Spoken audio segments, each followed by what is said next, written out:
Samsung Galaxy A54 5G ফোনটি বর্তমানেও একটি সেরা ডিল অবশ্যই বলা চলে, কেননা ফোনটি আমরা 1.5 বছর আগে দেখতে পেলেও বর্তমানে কিন্তু এই ফোনটিতে আমরা গ্যালাক্সি এর মতো লেটেস্ট ফিচার দেখতে পাচ্ছি, যেখানে আমাদের ফ্ল্যাগশিপ লেভেলের ভাইব দিচ্ছে। 4 বছরের মেইন আপডেট ও 5 বছরের সিকিউরিটি আপডেট এখনও আমাদের লেটেস্ট ফোনের ভাইব কিন্তু আমাদেরকে দিয়ে থাকছে। এবং এই ফোনটির আমরা অনেক ফিচার দেখতে পাচ্ছি, এবং বর্তমানে যে A55 এবং A35 ফোনটি আমরা লক্ষ্য করছি ফোন দুটি, তার সাথে কিন্তু খুব ভালো কম্পিটিশন এই ফোনটি এখনও দিয়ে থাকছে এবং কিছুটা কম প্রাইসে এখন কিন্তু আমরা লক্ষ্য করছি। তো একটি বেস্ট ডিল এই ফোনটি কিন্তু অবশ্যই হতে পারে। তো বন্ধুরা, ভিডিওটির মূল পর্বে যাওয়ার আগে যারা এখন পর্যন্ত আমাদের চ্যানেলটি সাবস্ক্রাইব করেনি তারা অবশ্যই কিন্তু আমাদের চ্যানেলটি সাবস্ক্রাইব করে বেল আইকনটি প্রেস করে দিবেন, এবং হ্যাঁ, এই ভিডিওটিতে লাইক দিয়ে বলবেন না।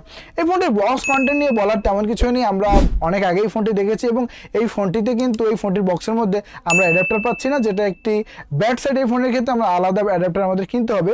তাছাড়া এই ফোনটির বক্স কন্টেন্ট অন্য যে স্যামসাংয়ের বক্স হয়ে থাকে ঠিক সেরকমই আমরা লক্ষ্য করছি, এবং এই ফোনটির ডিজাইনটি আমাদের কাছে কিন্তু দুর্দান্ত লাগছে। ফোনটির ফ্রন্ট এবং ব্যাক সাইডে গ্লাস রয়েছে, প্লাস্টিক ফ্রেম রয়েছে, IP67 এর রেটিং রয়েছে, 202 গ্রামের মতো আমরা এই ফোনটির ওয়েট খেয়াল করছি। তো ইনহ্যান্ড ফিল আমাদেরকে দুর্দান্ত দিয়ে থাকবে, এবং যেহেতু ব্যাক সাইডে আমরা গ্লাস দেখতে পাচ্ছি তো প্রিমিয়াম ফিলও আমাদের কিন্তু অবশ্যই দিয়ে থাকবে। তবে এগুলো আসল বিষয় না, এই ফোনটির পারফরমেন্সও আমরা দুর্দান্ত দেখতে পাচ্ছি।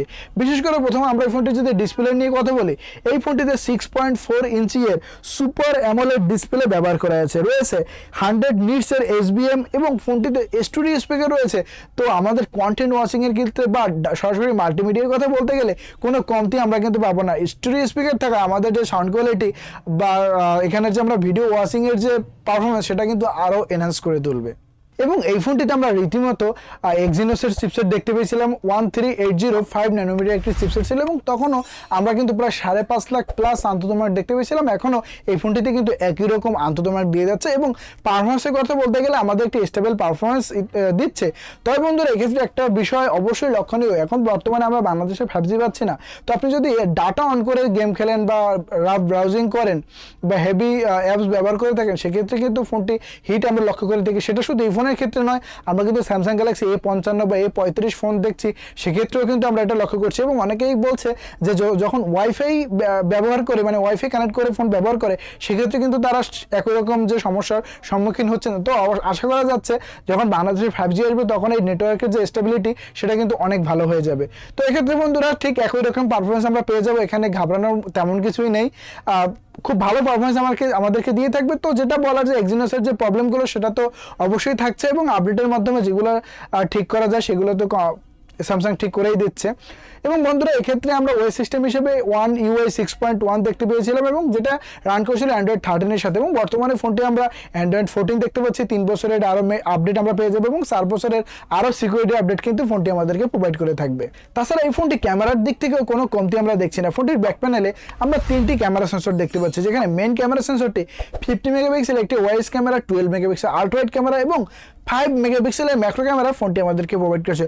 অনায়াসে বলতে গেলে খুব দুর্দান্ত ছবি আমরা পেয়ে যাবো, এবং ওয়াইসের থাকার কারণে আমরা স্টেবল ছবি ও ভিডিওগ্রাফি ফোনটি দেখে করতে পারবো। আপনি হাঁটা অবস্থায় বা দৌড়ানো অবস্থায় ভিডিওগ্রাফি করতে, সেক্ষেত্রে ওয়াইসের যে ফিচারটি সেটা কিন্তু আমরা খুব ভালোভাবে এই ফোনটিতে লক্ষ্য করবো।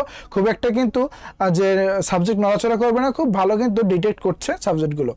এছাড়া এই ফোনটির ফ্রন্ট সাইডে আমরা 32 মেগাপিক্সেলের ক্যামেরা দেখতে পাবো, এবং সবথেকে ভালো বিষয় হচ্ছে ফোনটির ব্যাক এবং ফ্রন্ট সাইড উভয় সাইড থেকে আমরা 4K 30 FPS ভিডিও রেকর্ডিং করতে পারবো, যেটা অবশ্যই একটি ভালো বিষয়। এবং ফোনটির ব্যাটারি পারফরমেন্সের ক্ষেত্রে আমরা কমতে দেখছি না। 5000 mAh এর বিগ ব্যাটারি ফোনটিতে রয়েছে, 25 ওয়াটের অ্যাডাপ্টার রয়েছে। তো চার্জ হতে আমাদের কিছুটা সময় লেগে যাবে, কিন্তু আমরা চার্জিং ব্যাকআপ কিন্তু খুবই ভালো এই ফোনটি থেকে এখনও পেয়ে যাচ্ছি।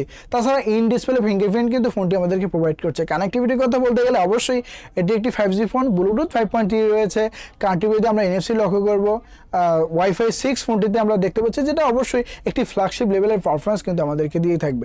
তো এই ফোনটির ক্ষেত্রে এখন পর্যন্ত যেটা হাইলাইট করার মতো বিষয়, 4 বছর মেইন আপডেট, 5 বছর সিকিউরিটি আপডেট, গ্যালাক্সি AI রয়েছে, স্টেবল পারফরমেন্স আমাদেরকে দিচ্ছে, ক্যামেরায় ওয়াইস দেখতে পাচ্ছি, ডিসপ্লের ক্ষেত্রেও কিন্তু খুব ভালো ডিসপ্লে আমরা এই ফোনটির ক্ষেত্রে লক্ষ্য করছি।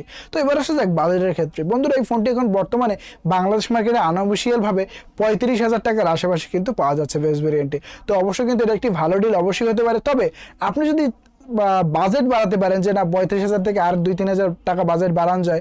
আবার অনেক ক্ষেত্রে কিন্তু 35,000 টাকায় কমেও কিন্তু আপনি ফোনটি পেয়ে যাবেন, 34,000 টাকায়ও কিন্তু ফোনটি পেয়ে যেতে পারেন। তো বিভিন্ন দোকানে এখন কিন্তু দামের কিছুটা পার্থক্য দেখা যাচ্ছে। আবার সামনে কিন্তু স্যামসাং গ্যালাক্সি A56 আসতেছে এবং M55 ফোনটি কিন্তু খুব শীঘ্রই লঞ্চ হতে যাচ্ছে। তো এক্ষেত্রে কিন্তু এই ফোনের দাম আরও কমতে পারে। তো সেক্ষেত্রে কিন্তু এই ফোনটি আরও একটি ভালো ডিল হতে চলেছে। এবং হ্যাঁ, যেটা বলছিলাম, যদি আপনি বাজেট বাড়াতে পারেন সেক্ষেত্রে কিন্তু A55টাই হবে সব থেকে সেরা ডিল। তো বন্ধুরা, এই ছিল আজকে ভিডিও। আশা করি ভিডিওটি আপনাদের ভালো লেগেছে। যদি বন্ধুরা ভিডিওটি ভালো লেগে থাকে অবশ্যই চ্যানেলটি সাবস্ক্রাইব করে বেল আইকনটি প্রেস করে দিবেন এবং হ্যাঁ, ভিডিওটিতে লাইক দিতে বলবেন না। আর শীঘ্রই নতুন কোনো ভিডিও নিয়ে ভালো থাকবেন, সুস্থ থাকবেন। ধন্যবাদ।